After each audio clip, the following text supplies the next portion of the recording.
Assalamualaikum warahmatullahi wabarakatuh. Innal hamdalillah nahmaduhu wa nasta'inuhu wa nastaghfiruh wa na'udzu billahi min syururi anfusina wa min sayyiati a'malina. May yahdihillahu fala mudhillalah wa may yudlil fala hadiyalah. Asyhadu an la ilaha illallah wa asyhadu anna Muhammadan abduhu wa rasuluh la nabiyya ba'da. Allahumma salli wa sallim ala nabiyyina Muhammad sallallahu alaihi wasallam wa ala alihi wa sahbihi wa man sara ala najihi ila yaumiddin, amma ba'd. Ayo ikhwah, kita lanjutkan kajian kitab Nadratun Naim. Kali ini adalah tentang amaratus sa'ah, ciri-ciri atau alamat-alamat kiamat. Bismillahirrahmanirrahim. An Auf bin Malikin, dari Auf bin Malik radhiyallahu an, qala, dia berkata, ataitun nabiyya fi ghazwati tabuka wa huwa fi qubbatin min udamin. Aku mendatangi Nabi waktu perang Tabuk. Beliau sedang ada di kemah yang terbuat dari kulit. Faqala u'dud sitan baina yaday sa'ah. Hitunglah 6 di antara yaday sa'ah, di antara depan, ya, di depan kiamat, di antara kiamat. Mauti summa fathu baitil muqaddas, yaitu kematianku dan futuhnya baitul muqaddas. Summa mautani, summa mutan, kemudian mutan. Mutan ini katanya artinya kematian yang banyak. Nanti akan ada kematian yang banyak. Yakhudhu fikum ka qu'asil ghanam. Kalian, ia akan menimpamu, ya, seperti kambing katanya. Nah, maksudnya ini seperti kematian kambing, ya. Ya. Summa istaqsatul mal, summa istifadatul mal. Kemudian nanti akan melimpah harta. Nanti akan banyak kematian, kemudian dilanjutkan dengan zaman melimpahnya harta. Hatta yu'tar rajul bi mi'ati dinar, sampai-sampai ada orang yang diberi 200 dinar, fayadzilu sakhitan, tapi marah. Dikasih 200 dinar, marah. Berapa 200 dinar? 200 dinar itu setara dengan berapa? 850 gram. Ya. Karena 1 dinar itu kan 4,25. Kalau 20 saja sudah 85. Ini sampai diberi 200 dinar, dia marah karena dianggap sedikit. 850 dinar dianggap sedikit. Summa fitnatun, kemudian akan terjadi fitnah. Fitnah ini ujian. La yabqa baitun min Arab illa dakhalathu. Tidak ada satu rumah di kalangan orang Arab melainkan fitnah itu akan masuk. Ya. Summa hutnah, kemudian terjadi gencatan senjata. Takunu bainakum wa baina bani asfar, yang terjadi antara kalian dan bani asfar. Fayagdirun, tapi bani asfar kemudian berkhianat. Fayatunakum, maka mereka akan mendatangimu tahta samani nagayah, dengan 80 tujuan. Sasarannya ada 80. Tahta kulli goya, katanya goya di sini bendera ya. Nah, jadi perangnya itu dengan pasukan yang membawa 80 bendera. Ya. Tahta kulli goya isnata asyara alfan. Setiap bendera ya itu menjadi pemimpin dari 12.000. Satu bendera itu 12.000. Nah, ini mungkin perang dunia. Ya, perang dunia ketiga. Fahadhi alamatun akhbar anha Rasulullah taqau qabla yaumis sa'ah. Ini adalah alamat-alamat kiamat yang diberitakan oleh Rasulullah yang akan terjadi sebelum kiamat itu sendiri. Mutatu salawatullah wassalamu alaihi. Kematian Rasulullah sallallahu alaihi wasallam. Wa fathu Baitul Muqaddas ala yadil Khalifah Ar-Rasyid Umar bin Khattab. Dan terjadilah ya Baitul Muqaddas, maksudnya Palestina, itu sudah ditaklukkan oleh Umar bin Khattab. Jadi sekitar tahun berapa? Tahun Rasulullah tahun 13, kemudian Abu Bakar tahun 15, yaitu sekitar tahun 20. Ya, tahun 20 Hijriah, Baitul Maqdis itu sudah dikuasai oleh umat Islam. Dan sekarang ada di tangan mereka. Entah kapan bisa balik lagi ya.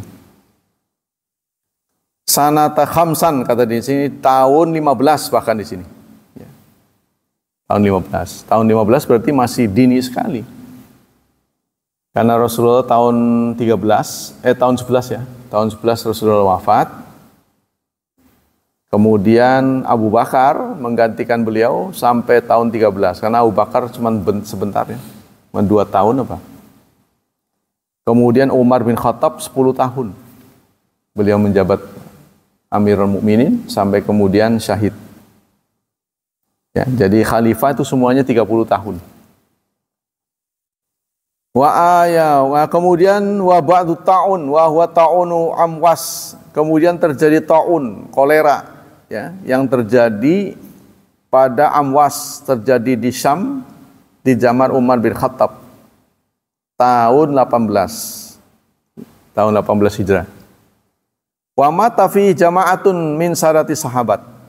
Pada waktu ta'un itu banyak pimpinan-pimpinan sahabat besar wafat. Nah, waktu itulah terjadi yang dicatat oleh sejarah pendirian dari Umar bin Khattab. Ya, jadi ada pasukan, ada pimpinan prajurit mendengar di Syam itu terjadi ta'un. Komandannya langsung ke sana. Nah, Umar juga sama nyusul ke sana, tapi beberapa jarak ya. Nggak jauh dari tempat kejadian ini, beliau ditahan oleh para pemimpinnya. Di sana terjadi ta'un katanya. Kalau engkau ke sana dan terjadi kematian, nanti yang mimpin Madinah siapa? Madinah kan lagi ditinggal nih. Lalu Umar mengambil sikap untuk pulang ke Madinah. Orang-orang ngatain, lu kok takut katanya. Nah, maka keluar omongan dari Umar bin Khattab, afiru min qadarillah ila qadarillah. Saya lari dari takdir Allah menuju takdir Allah. Ya, inilah keputusan dari Umar bin Khattab. Saya bukan takut, tapi karena kita tahu bahwa di sana ada wabah, ya, kita hindari. Artinya tetap menggunakan sebab. Sementara pimpinan prajuritnya sama diberi nasihat begitu.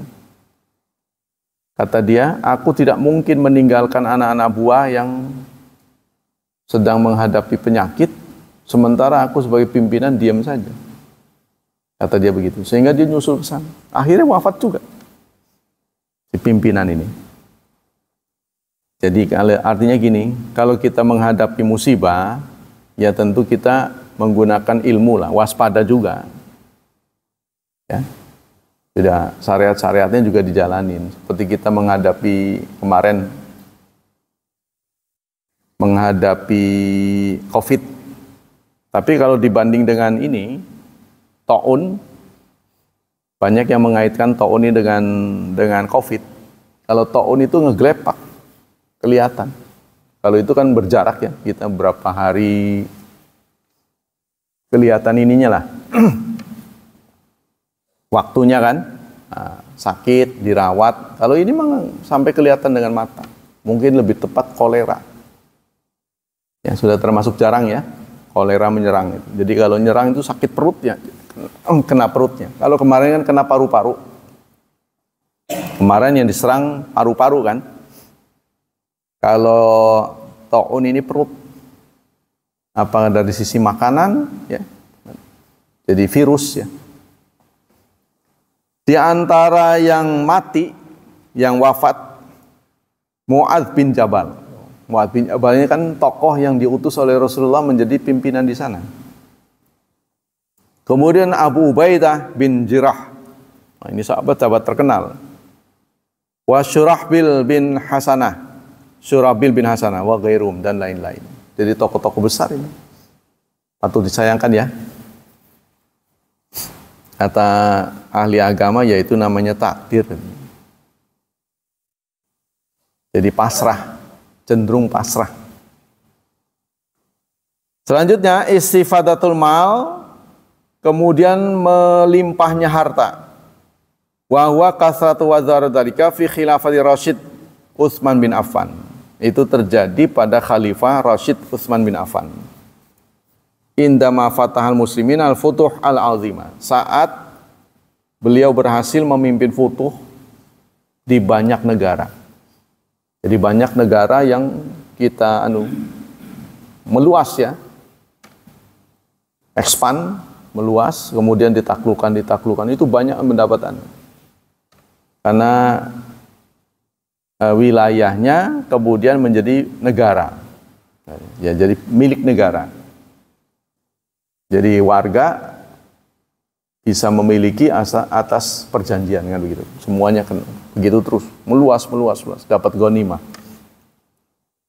Nah, ini ada yang mengatakan tanda-tanda yang disampaikan oleh Rasulullah sudah terjadi. Tuh.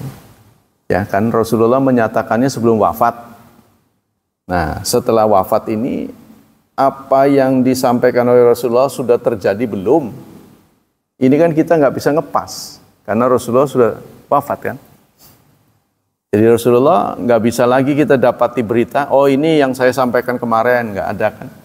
Ini kan artinya pengakuannya dari sahabat. Soal yang dibicarakan oleh Rasulullah. Apakah itu sudah terjadi atau nanti belum terjadi, nanti akan terjadi. Nah, inilah ya yang menjadi perbedaan pendapat. Wa an Abi Hurairah radhiyallahu an anna Rasulullah qala la taqumu sa'ah hatta takhruju narun min ardil Hijaz. Begitupun dalam hadis yang disampaikan oleh Abu Hurairah, Rasulullah bersabda, kiamat tidak akan terjadi sampai nanti ada api yang keluar dari Hijaz. Jadi tanah Hijaz, ya di seputar Timur Tengah itu. Tudi'u a'nal kal ibil bibusra, yang akan menerangi leher-leher onta di Basrah. Jadi apinya sangat besar. Apa ini kebakaran tangki? Nah, wallahu a'lam. Begitupun api ini apakah sudah terjadi atau belum terjadi? Terjadi khilaf. Ya kalau sudah terjadi berarti udah deket pisan ini. Kalau belum berarti masih lama. Nah, di sini sebut waqad kharajat hadhihin nar. Api ini sudah pernah keluar. Bil Madinatil Munawwarah. Terjadi di Madinah Munawwarah. Kama akhbaran nabiyyu, seperti yang dikhabarkan oleh Nabi. Wa kana dzalika sanata arba'in wa khamsin. Itu terjadi pada tahun 4 wa khamsin 50 wa sittimi'ah dan 600. Jadi 654. Ya, jadi kalau Arab ini menyampaikan angka itu dari yang kecil dulu. Kalau kita kan yang besar dulu. 654 kan. 6 itu ratusan, 50-an, 4 satuan. Kalau dia enggak satuan dulu, puluhan, ratusan. 4, 50, 600. Kama dzakara dzalika jam'un minal ulama. Seperti yang dituturkan sebagian ulama minhum An-Nawawi. Di antara yang bicara bahwa itu pernah terjadi adalah Imam Nawawi fi syarhihi ala Muslim, dalam syarah Muslim. Wa Suyuti fil Khasail Kubra, dan Imam Suyuti dalam Khasaisil Kubra. Qala An-Nawawi rahimahullah, An-Nawawi mengatakan waqad kharajat fi zamanina narun, telah keluar di zaman kita, di zaman beliau, api bil Madinah, di Madinah, sanata arba'in wa khamsi wa sitimi'ah, yaitu tahun 654. Ya, kata beliau. Wa kanat naran azimah, apinya sangat azimatan jiddan, sangat besar, bin jambil Madinah syarqi, dari sebelah timur Madinah. Nah, penyebabnya apa ini nggak tahu nih. Apa kebakaran hutan atau minyak? Ya, wara al-hurrah, di antara hurrah, tawatara ilmu biha inda jam'i syam. Ini tawatur katanya, bahwa berita ini seakan-akan sudah lumintu katanya, sudah terkenal di kalangan ulama, sudah pernah terjadi. Nah, katanya gitu ya. Inda jami', menurut banyak ulama, asyam, yaitu ulama Syam, wasair buldan, dan negeri-negeri lain. Apakah kebakaran dulu lebih besar daripada kebakaran yang akan terjadi? Wallahu alam. Ini kebakaran nanti, ya, seperti yang terjadi kemarin di mana? California ya, Los Angeles di Amerika. Nah itu, apa lebih besar dulu, apa besar sekarang? Pokoknya mana yang lebih besar itu tanda dari kiamat. Tapi kata Rasulullah, tandinya kebakaran itu di Hijaz, bukan di benua lain. Wa akhbarani man hadaraha min ahlil Madinah, dan memberitakan kepada aku, kepada Imam Nawawi, orang yang waktu itu menjadi saksi. Nah, kata beliau. Wa qala al-Hafidz Ibnu Hajar, qala Abu Syamah, Abu Syamah mengatakan fi zaili raudhatain waradat awa fi Sya'ban sanata arbin wa khamsina. Telah datang di awal-awal Sya'ban tahun 4 dan 50 kutubun min Madinah asy-Syarifah, yaitu kitab-kitab ya dari Madinah asy-Syarifah, fiha syarhun azim amrin azim, berita tentang yang terjadi, tasdiqun lima fi sahin, yang membenarkan apa yang ada dalam sahihain. Jadi buku-buku waktu itu ikut memberitakan, ya, menjadi kesaksian gitulah. Buku-buku itu banyak yang cerita, seperti taun, seperti kemarin ya, COVID, itu juga mungkin belum pernah terjadi ya, sehingga negara dunia kelabakan. Nah, jadi itu juga ada yang nulis buku. Karena ini kejadian yang luar biasa, belum pernah terjadi. Ada yang nulis. Ini semuanya itu apa rekayasa apa tidak, kita tidak mendapat data yang cukup. Dibilang rekayasa, ya memang ada korbannya. Dibilang tidak rekayasa, ya memang banyak yang kotak-katik gitu ya, banyak mengambil manfaat, keuntungan. Fa dzakara hadzal hadits qala fa akhbarani ba'du man al-thaqu bihi mimman syahadaha ayatun balaghahu anna kataba ya bitaima'a ala sauti al-kutub paminal kutub qad sagarnah wa qad taqaddam. Jadi begitu menurut Hafidz Ibnu Hajar. Saya juga banyak mendapat cerita, ya, banyak mendapat berita dari buku-buku yang dikarang pada saat terjadi kebakaran besar itu. Kemudian ifhamu ahlil kitab, penyangkalan ahli kitab. Karena ahlul kitab kathiran ma yas'aluna Rasulullah an asya an sabil imtihan wa ta'jiz wa laisa ala sabil hidayah wal insya' lil haq. Banyak ahlul kitab yang datang pada Rasulullah niatnya cuma ngetes. Ya, karena mereka merasa sok tahu ya kan. Rasulullah kan enggak sekolah. Dianggapnya pasti akan ketelimpeng nanti. Gelagapan pasti kalau ditanya. Fasa'aluhu an asya katsira, maka mereka banyak bertanya. Fakana Rasulullah yuridul jawab ala wajhihi, maka Rasulullah selalu menjawab apa yang ditanya. Artinya ini tokoh-tokoh intelektual ya, datang kepada Rasulullah. Wa ta'ti bihi ala nasih kama huwa ma'rufun ladaihim wa muqarraran fi kutubihim. Wa qad alimu anna salawatullah wa salamu alaihi ummi. Mereka tahu persis Nabi itu ummi, la yaqra wa la yaktub, tidak bisa baca, tidak bisa tulis, jadi dikerjain. Tuh. Wala ishtaghala bimudarasah, dan belum pernah terdengar Rasulullah belajar. Ya, artinya pernah sekolah lah. Walam yatalaqqal ilma ala aidihim, dan belum pernah terdengar beliau ya mendapat belajar ilmu dari tangan mereka. Wa ma'ahadza lam yuqa'an wahidin minal yahudi wa nasara ala syiddati adawatihim lahu wa hirsim ala takdzibihi wa kathratu su'alim lahu wa ta'anu fi dzalika anna ankara ala Rasulillah jawabah. Tapi tidak ada berita, meskipun mereka tahu Rasulullah nggak pernah sekolah, nggak pernah belajar, nggak pernah ada guru, ya, guru yang mahir, yang privat, ya, guru privat beliau, tidak pernah ada cerita. Tidak ada dari sekian jawaban yang disampaikan oleh Rasulullah, ya, terhadap respon pertanyaan mereka, itu diingkari. Maksudnya jawabannya itu nggak ada yang meleset. Walaupun mereka tahu ya Rasulullah itu bukan murid ya, bukan sekolah. Jadi padahal mereka datang bukan niatnya nggak benar. Ya, jadi niatnya ngetes. Kadzaba bal aktsarum saraha bi sihhati nubuwati wa sidqi maqalati. Bahkan semuanya membenarkan.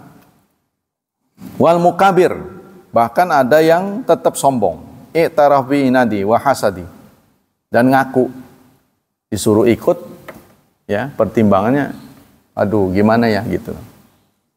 Menyalahkan mah enggak. Ya, contohnya begitu dijawab salah. Wah, enggak begitu. Semuanya enggak ada yang menyalahkan, tapi ketika diajak waduh gimana ya, begitulah singkatnya. Inilah sebagian yang akan dituturkan. Dari Anas bin Malik radhiyallahu anhu qala balagha Abdullah bin Salam miqdaman Nabi. Sampai berita kepada Abdullah bin Salam kedatangan Nabi di Madinah. Jadi ada seorang ulama Yahudi namanya Abdullah bin Salam, ya. Fa'atahu, beliau pun datang kepada Rasulullah. Faqala inni sa'iluka an salas. Saya ingin bertanya 3 hal. La ya'lamuhunna illa nabiyyu. Tidak ada yang bisa jawab kecuali dia adalah nabi. Kalau orang biasa nggak mungkin bisa jawab. Apa yang ditanya 3 hal itu? Pertama, ma awalu asyrati sa'ah. Apa tanda pertama terjadinya kiamat? Apa gejala pertama? Ya. Wa ma awalu ta'amin ya'kuluhu alul jannah.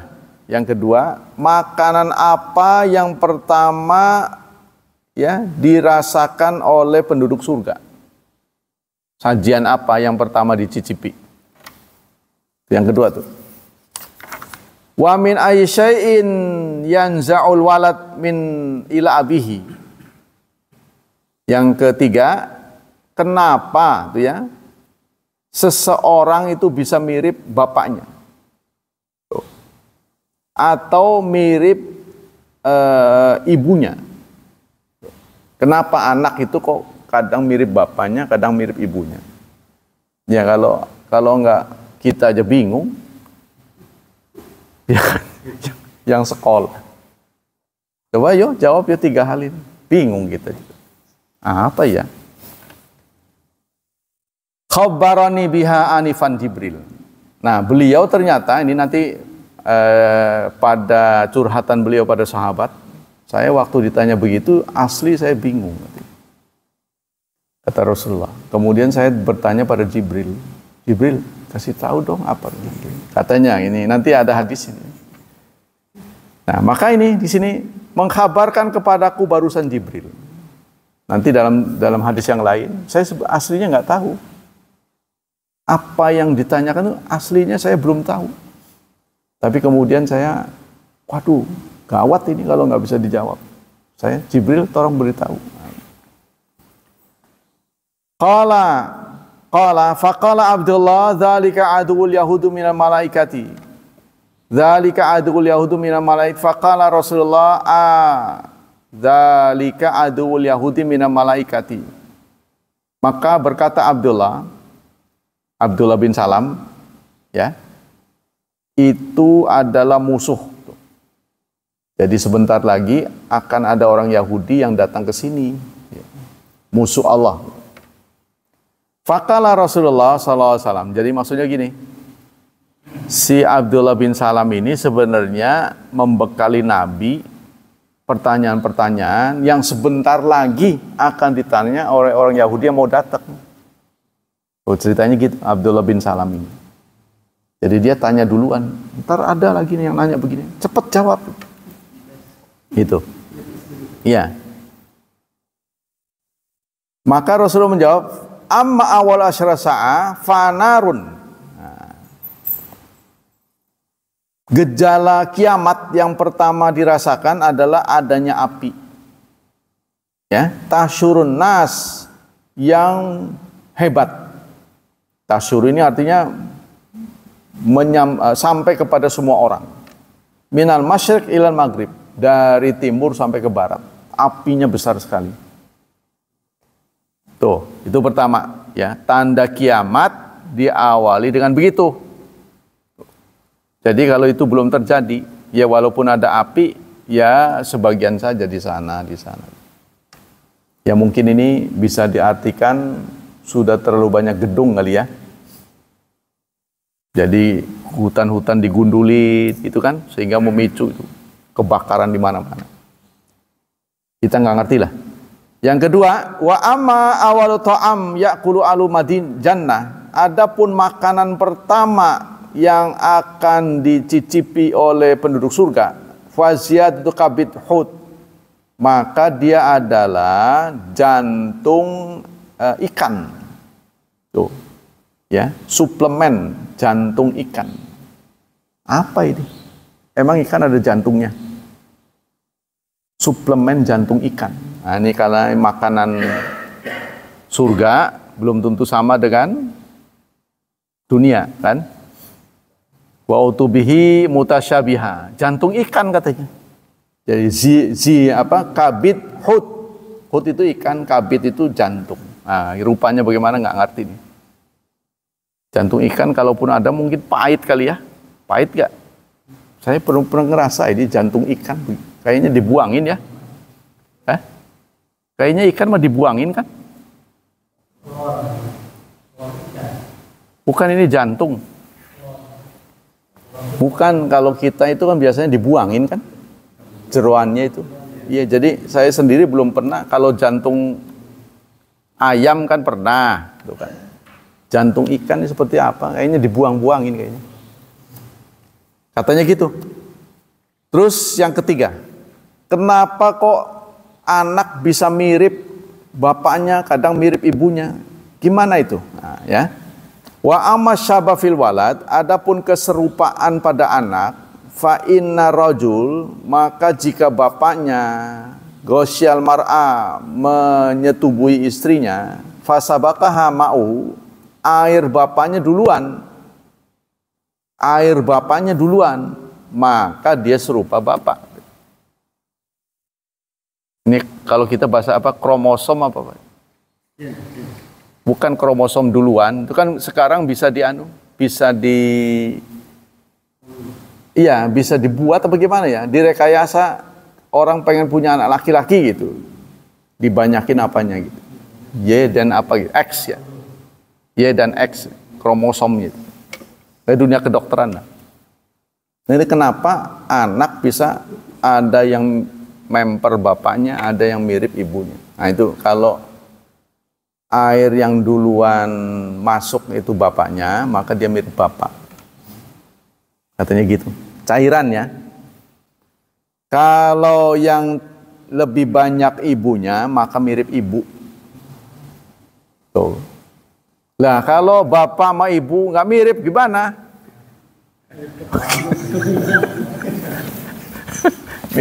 Mirip tetangganya. Waduh, bilai ini. Karena dulu pernah begini. Seorang istri pernah dituduh zina di zaman Rasulullah. Persoalannya anaknya nggak mirip dia. Bapaknya ini nuduh. Tuh ya, nuduh istrinya berzina karena anaknya nggak mirip dia. Nggak mirip bapaknya. Curiga kan? Nah, maka Rasulullah didatangkan. Rasulullah memberikan analogi. Kau lihat, ada seekor kambing, bapaknya putih, ibunya putih. Tahu-tahu punya anak belang. Kata dia. Anaknya belang. Padahal mereka dikurung hanya berdua. Tuh gimana tuh? Itulah kuasa Allah. Kata Rasulullah. Jadi Rasulullah tahu persis ya, karena mendapat wahyu. Inilah, jadi walaupun dia nggak mirip bapak, nggak mirip ibu, belum tentu dari orang lain. Mungkin pamannya, mungkin apanya. Bisa begitu. Jadi jangan main tuduh dengan hanya karena mirip. Lalu Abdullah bin Salam mengucapkan asyhadu annaka Rasulullah. Saya bersaksi bahwa Anda adalah Rasulullah. Contohnya beginilah saudara, kalau tentang ini sih, yaitu ada seorang istri Rasulullah, seorang sahabiah ya, datang kepada Rasulullah, dia ngomong begini, sebenarnya saya mau bertanya, tapi saya malu, karena ini sifatnya, kesannya kayak porno gitu. Udah nggak apa-apa, kalau soal kamu harus tahu. Begini, kalau laki-laki bermimpi basah, kan dia wajib mandi tuh. Gimana kalau perempuan? Tuh, ditanyakan. Kalau perempuan mimpi, wajib mandi nggak? Maksudnya mimpi junub. Ya. Rasulullah menjawab, na'am. Tuh. Idza ra'atil ma'. Benar, kalau dia melihat ma' itu air, cairan. Bukan mani. Yang disebut oleh hadis ini bukan mani. Nah itu banyak ulama, saya pernah terjebak nih. Banyak ulama menulis buku, ulama kan kebanyakan laki-laki.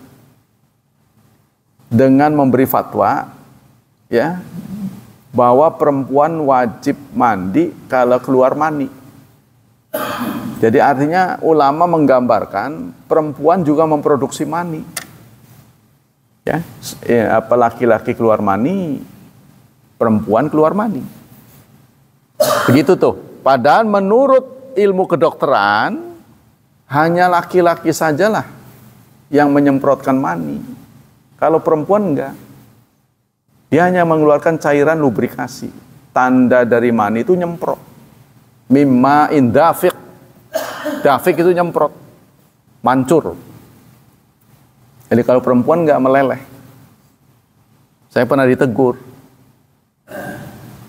Tapi saya menyatakan kayaknya saya refleks itu, bukan ngarang sendiri. Saya bilang, saya bagaimana dari kitabnya. Tapi saya penasaran, periksa lagi. Benar. Ternyata ulama-ulama mengatakan mani perempuan itu. Nah inilah satu bukti bahwa saya periksa Rasulullah ini. Rasulullah ngomong mani nggak ya? Ternyata Rasulullah ngomong bukan mani. Air, cairan. Tuh.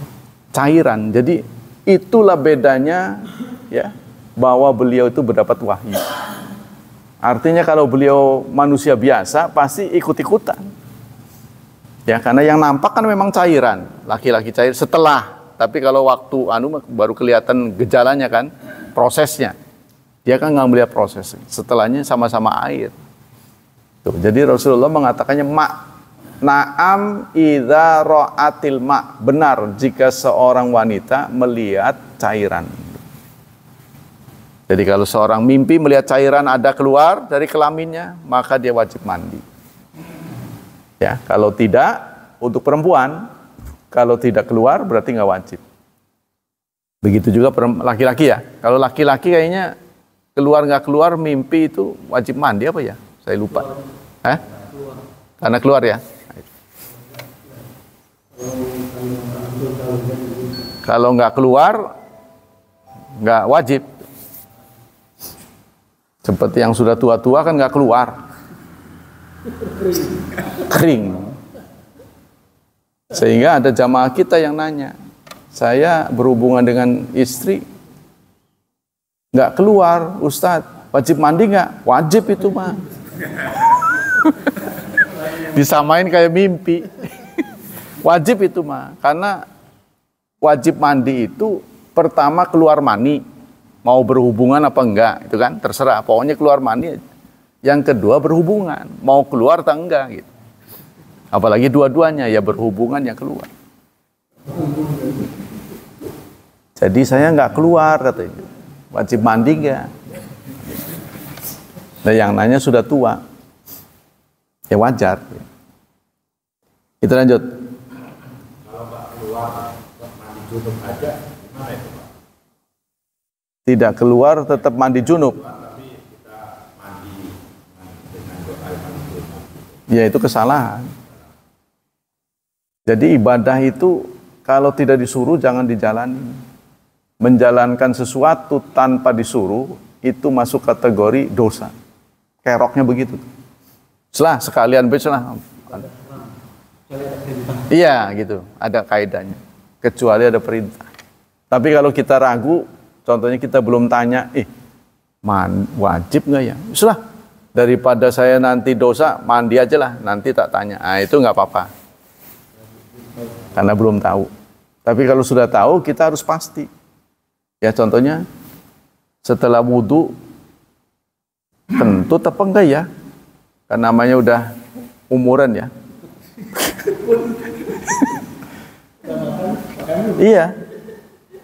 Udah keluar gas belum tadi ya? Nah, kalau kita lihat sebelumnya, tadinya punya wudhu nggak? Punya saya. Tapi ini setelah punya wudhu, ini keluar gas nggak dari maghrib sampai isya? Setelah sholat maghrib.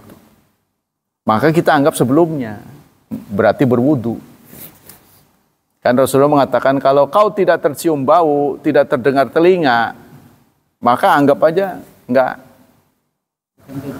Tapi kan pihak yang ditujukan oleh fatwa Rasulullah ini kan sudah berumuran. Sepanjang tidak tercium bau kan sensitivitasnya udah kurang, umur. Telinganya udah budak. Biarin budak. Biarin sensitifnya kurang. Karena itu semua adalah ujian. Semua adalah ujian dari Allah. Jadi ngetes kita aja. Ngerjain kita singkatnya. Karena kita hamba dikerjain. Jadi kalau Allah menghitung najis tidak najis, bukankah isi tubuhmu juga najis?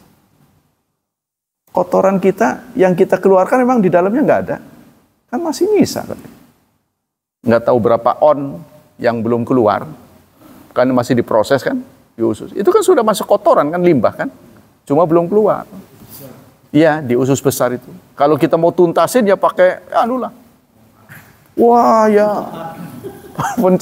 payah itu mah. Begitupun darah yang ada dalam tubuh kita yang keluar kalau keluar najis kan di dalam masih ada. Cuma gara-gara dia keluar harus kita bersihkan. Jadi itu ujian. Ya, sama dengan kita kalau kita sudah kalau sudah umuran. Makanya setelah buang air buang air kecil, ulama menyarankan diam dulu, jangan langsung dicebokin. Kalau udah umuran, sebab dia boleh jadi keluar lagi, tuh kan? Batuk-batuk dulu dah, gitu tuh katanya. Kata Imam Syafi'i itu, kata sebagian ulama batuk-batuk. Ada Imam Syafi'i mengatakan berdiri. Kalau tadinya duduk berdiri, tunggu dulu sampai tuntas. Itu udah, batuk udah, tetep aja, cert. Nah itu namanya ujian. Udah jangan peduli, tetap aja. Karena Anda sudah wudhu, sudah sholat. Sudah bersih. Nanti kalau mau sholat lagi, ganti lagi. Itu aja. Sebab tentang cuci najis ini, ada yang memasukkan sebagai syarat, Imam Syafi'i syarat. Tapi kalau imam yang lain, Abu Hanifah mengatakan kewajiban. Beda syarat dengan kewajiban. Kalau syarat harus dilakukan sebelumnya. Contoh kita najis nih. Kita pakai celana musafir. Waduh, cuma satu-satunya lagi, kena lagi. Gimana? Kalau menurut Imam Syafi'i karena dia syarat, ya harus dicuci. Sambil dipakai, nggak apa-apa. Basah itu, ya. Sambil ngocor airnya kan. Karena belum kering kan, dipakai aja begitu. Itu harus begitu. Kalau cuma bawa yang dipakai doang, gimana tuh? Tapi kalau menurut imam yang lain, kan itu wajib. Bukan syarat. Nanti kalau sudah longgar Anda cuci. Tapi kalau lagi waktu begitu nggak usah. Yang penting nanti ada longgar baru dicuci. Sama dengan ngaji. Ngaji kan bukan syarat sholat kan. Tapi wajib. Nah itu. Ya nggak harus sebelum sholat harus ngaji. Nggak harus kan. Nanti di waktu. Nah ini memberi kelonggaran buat kita. Jadi kalau Anda musafir, pakaiannya cuma satu, nggak sengaja kita kena, itu kan susah kadang-kadang nih sanitasinya kurang memadai, karena itu saking canggihnya airnya nggak keluar. Udah jauh baru keluar, masa dikewer-kewer?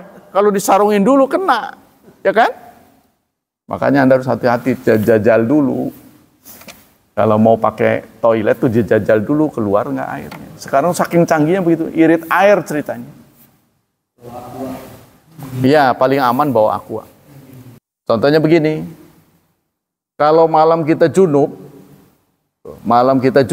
apakah langsung wajib mandi? Enggak wajib. Anda baru wajib kalau sholat. Puasa nggak perlu, karena awalnya puasa itu nggak perlu junub kan? Ya contohnya di bulan Ramadan lah, singkatnya ya. Kesiangan, malamnya junub itu kan. Nah, batal nggak puasanya? Ya nggak batal. Anda langsung mandi. Mandi pun itu wajib karena mau sholat. Jadi karena bersih dari hadas itu adalah syarat sholat. Ya kan? Nah, syarat sholat. Makanya mau sholat baru. Jadi kalau belum mau sholat, nggak apa-apa sampai pagi. Cuma bagusnya berwudu. Nah, selama ini banyak orang beranggapan mandi malam itu berbahaya. Banyak orang beranggapan. Tapi di dunia kedokteran, mandi malam itu bagus. Mandi malam itu bagus. Diutamakan pakai air hangat.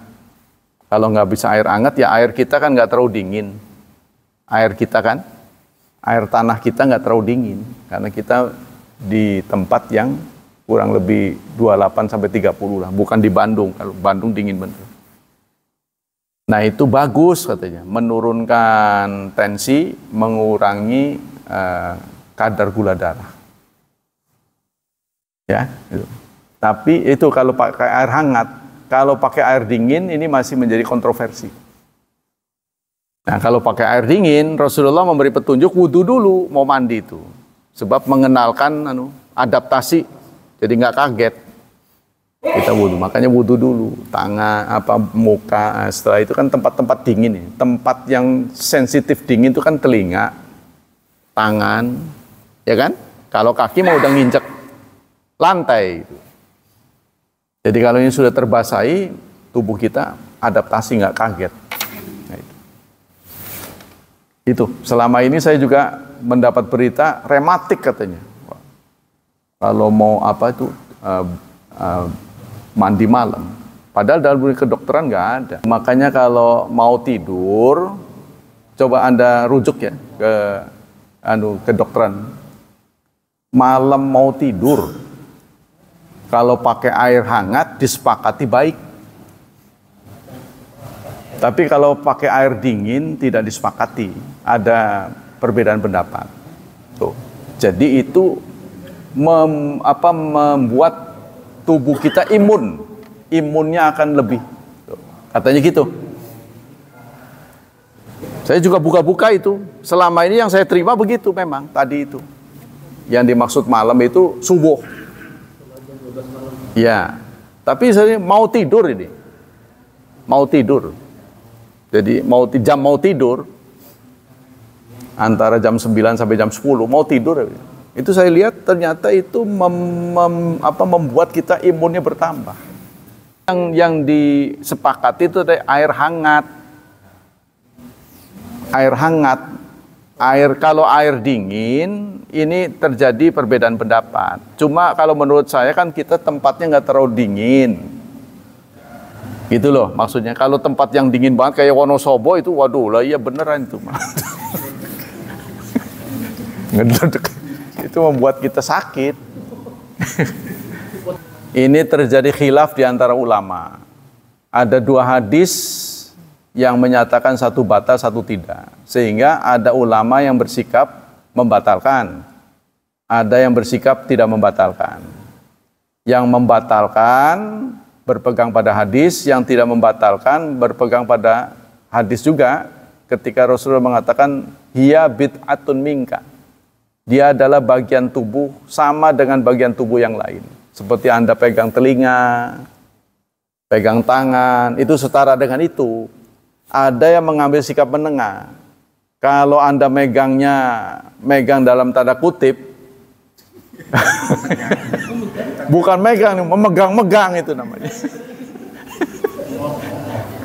Itu ya kalau memegangnya bukan megang kesenggol, tadi kan kesenggol. Kalau senggol kan nggak sengaja, karena pakai anduk. Tapi kalau megangnya khusus ya batal.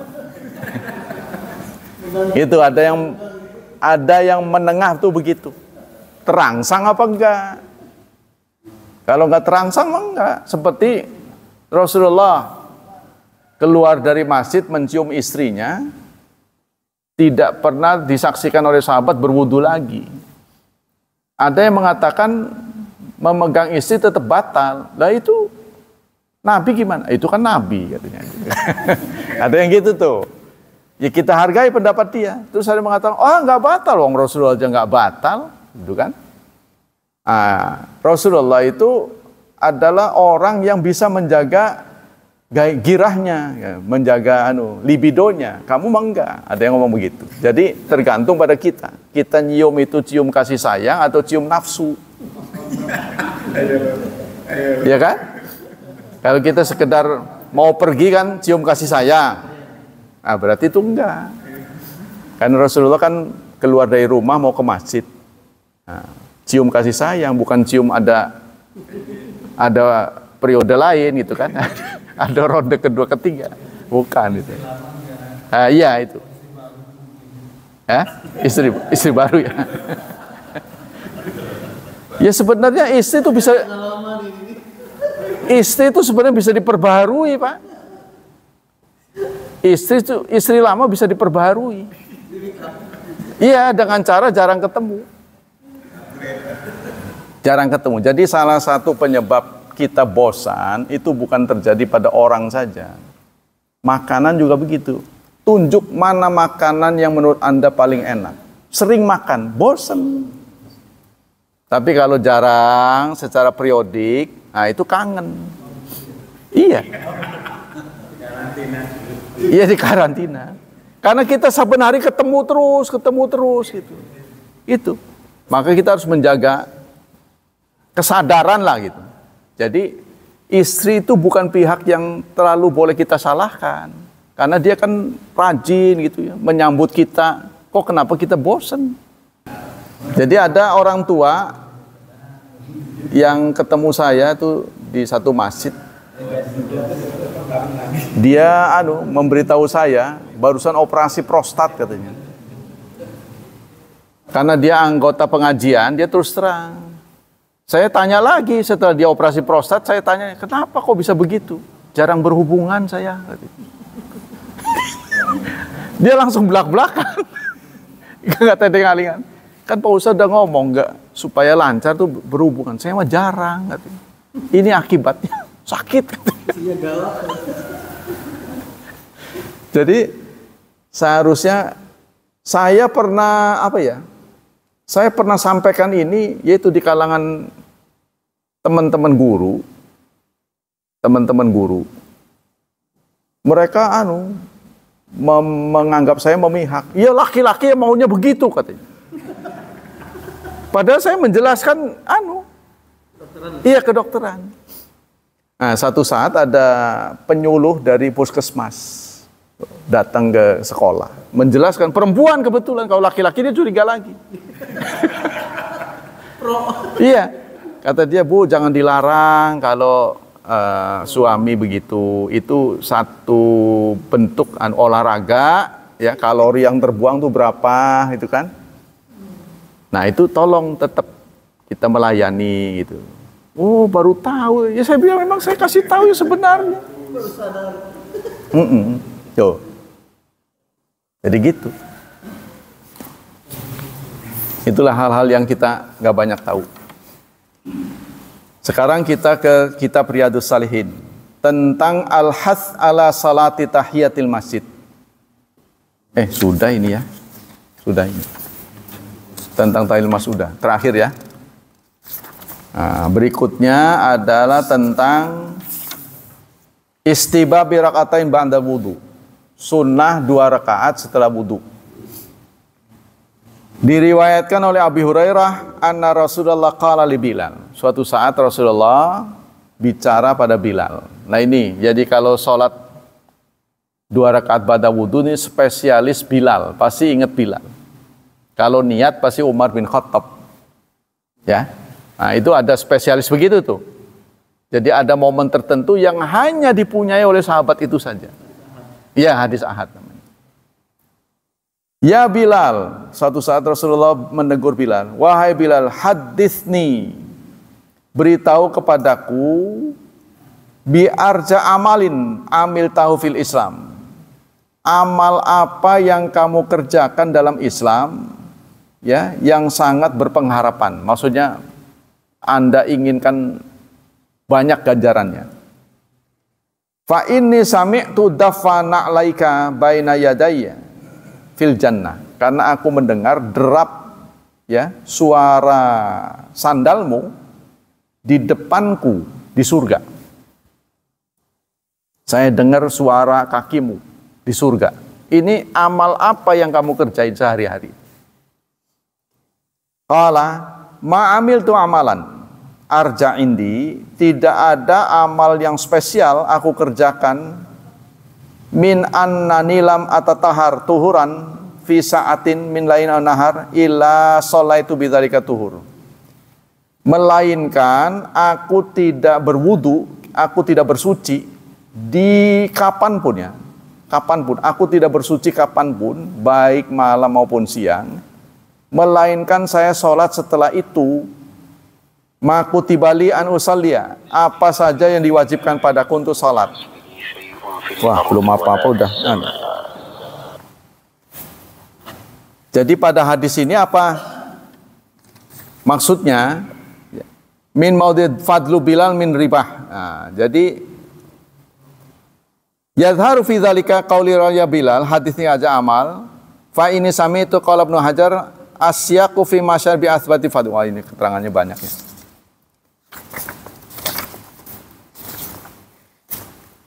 Laqad sa'alan Nabi Bilalan an arja amal amil tu fil Islam hatta ya'rifahu li yaqum fa innaka hasanan raghabtahu. Kenapa Rasulullah bertanya pada Bilal seperti itu? Ya, ini menjadi panduan juga buat guru, boleh bertanya perbuatan muridnya yang rutin apa.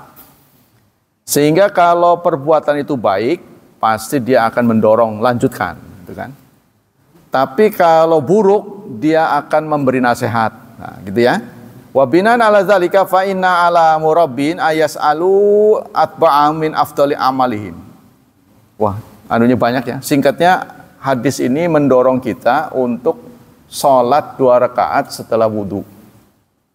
Ya, sholat 2 rakaat setelah wudu ini dikerjakan oleh Bilal. Dalil ini juga dipakai oleh Ustadz Abdus Samad, ya, untuk mendalili, untuk menjadi dalil kita boleh berkreasi. Kita boleh berkreasi beda dengan Nabi, sehingga sholawatan kenapa nggak boleh? Saya menolak pendapat beliau, walaupun beliau doktor ya. Kenapa? Karena untuk Bilal itu sudah mendapat ya legalisasi gitu. Ya, aku mendengar kamu, mungkin Rasulullah sebenarnya udah tahu. Cuma ada sesuatu yang beda dengan sahabat lain, beliau lihat pada Bilal. Kok saya lihat derap kakimu di surga? Kan ini Rasulullah yang ngomong. Yang menetapkan boleh atau tidak, itu bukan orang biasa. Karena sholat ini gaib. Apa yang dicari oleh orang sholat? Ganjaran. Ganjaran itu masuk kategori gaib. Gaib hanya boleh dibahasakan oleh Rasulullah. Tidak boleh oleh yang lain. Sehingga jangankan katakanlah kita, sahabat saya tidak boleh ngarang. Tidak boleh ngarang-ngarang. Kecuali ada landasan dari Rasulullah. Nah, maka ini Bilal mendapat legalisasi dari Rasulullah. Oh benar berarti kamu. Saya kok dengar derap kakimu di surga. Nah, berarti dibenarkan. Ini tidak boleh jadikan landasan, kita boleh berbuat semaunya. Ya, yang penting menurut kita bagus gitu ya. Sehingga kita sesukanya lah. Orang ngarang begini, ngarang begitu kan. Seperti ada sholat kafarat menjelang Ramadan. Sholat kafarat katanya. Siapa tahu kita pernah salah sholatnya, jadi kafarat menjelang Ramadan, bersih-bersih. Nah, itu nggak ada dalilnya. Rebawakasan dan sebagainya. Demikianlah hadirin, hafidhani hafidhakumullah, waktu kita sudah habis. Mudah-mudahan bisa dilanjut pada pertemuan yang akan datang, insyaallah. Semoga Allah melimpahkan pahala yang berlipat ganda untuk kita. Semoga Allah tetap menjaga dan melindungi kita dari wabah dan fitnah, dari syubhat dan syahwat. Dan semoga masa depan anak kita lebih cerah, diberkahi oleh Allah, serta ditakdirkan menjadi hamba Allah yang saleh dan salihat. Subhanakallah wa bihamdika, asyhadu an la ilaha illa anta, astaghfiruka wa atubu ilaik. Wassalamualaikum warahmatullahi wabarakatuh.